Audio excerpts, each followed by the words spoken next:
Hi everyone, it's Evangeline here at eTrailer, and today we'll be taking a look at the Let's Go Aero NEO2 bike rack right here on our 2020 Toyota RAV4. So the Let's Go Aero Neo is a unique bike rack in its design as well as what it can do. It's a very compact and lightweight bike rack. So whether you have the 1.25" hitch on your RAV4 or the 2" hitch, this is going to fit it. And then once your bikes are off, you can take it apart and fold it up and put it inside your trunk. That's how lightweight and compact it is. So we're going to talk about those different specs and measurements of this bike rack, but we are going to focus on our RAV4 today. That way you can see what is the better fit for you, your different types of bikes, and your vehicle.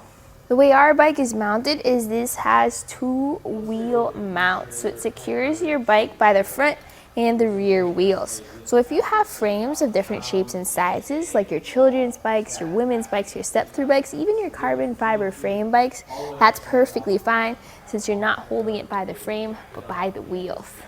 So along with those wheel cradles that can move up and down the bike rack depending on the size of your bike, you also have these straps, or these cords. So these are what secure your frame, or if you want, you can use it for your pedals, secure it to the bike rack. Check out my review video of this bike rack if you want to go into those details.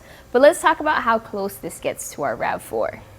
When I had my bike mounted lower down on the rack, we actually had contact between our handlebars and our vehicle. So what I did is I lifted up those cradles, and now we don't have contact. We have about an inch of space in between the two. So that's an example of something you may have to do with how low or how close your hitch is to your car. So I'm going to take the bike off so we can take a closer look at the rack itself. To do so, you have those cords. Just remove those cords and then you'll be able to remove your bike from the mounts. So you have this rubber strap on top. You're going to pull on that strap just to release that from the cradle.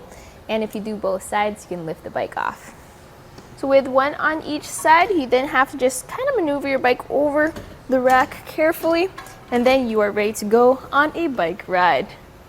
So these cradles can adjust up and down. You have that clip there, and then this is basically a pin to pop that into wherever you need it to go. Then you have those rubber straps that help secure the wheel itself. It does take a little bit of muscle just to get it into place, but the good thing about that is then you can determine the fit. To protect your bike's frame, you also have these foam pads, so just line that up with both of your bikes on each side. So this is going to add just a little bit of length to the back of your RAV4. So let's take some measurements. Closest point is going to be from our cradle to our door, and that's going to sit at 11 inches of distance there. That's also the space you have for your bike. Then you have the length added to the back of our vehicle. So that will be about 20 inches from the end of the cradle. So definitely compact, but still a measurement to keep in mind when you're backing into your garage or trying to park into a tight spot. If you have this loaded up with bikes, remember that you have bikes behind you. So this has a straight shank, meaning it doesn't have a rise. So our ground clearance is measured from the bottom of the rack to the ground 8.5 inches. So good thing is that since this is a wheel mounted rack, your bikes are sitting a little bit higher up off the ground, so they'll be up in the air, but still definitely something to think about when you go up those steep inclines like those driveways and hills. So we have an 1.25" shank with an included 2" hitch receiver. So how that works is if you have the 1.25" hitch receiver on your RAV4 or the 2". I always recommend getting the 2". This is going to fit right in there. So you pop that right in and you have an anti-rattle bolt and a clip. So I use a 3/4 inch socket to tighten that down. We have some here at eTrailer if you want to keep one inside your vehicle at all times. So I'll show you how that anti-rattle works. As we shake our bike rack back and forth, you can see how that shank is nice and solid even with the adapter in there. You are going to get some movement from the pins on the arms itself, but not that much. But it's nice to see that this is nice and secure. Here on our test course, we'll start by going through the slalom. This is going to show us the side-to-side action, which simulates turning corners or evasive maneuvers. Once we get to the alternating speed bumps, we'll see the twisting action. This will simulate hitting a curb or a pothole or driving over uneven pavement.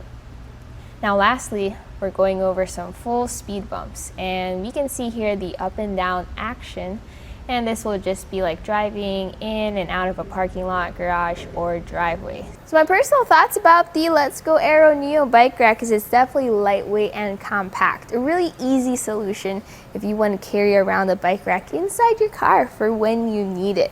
Some different comparisons are going to be the Hollywood Rack's Destination bike rack.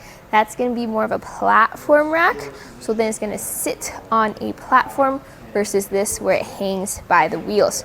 You have pretty much the same weight capacity at 35 pounds. If you want to upgrade your weight capacity, carry something heavier, maybe check out the Swagman Schnook. That's a whole different design as well. Hopefully this video showed you the differences between how this bike rack works with the RAV4.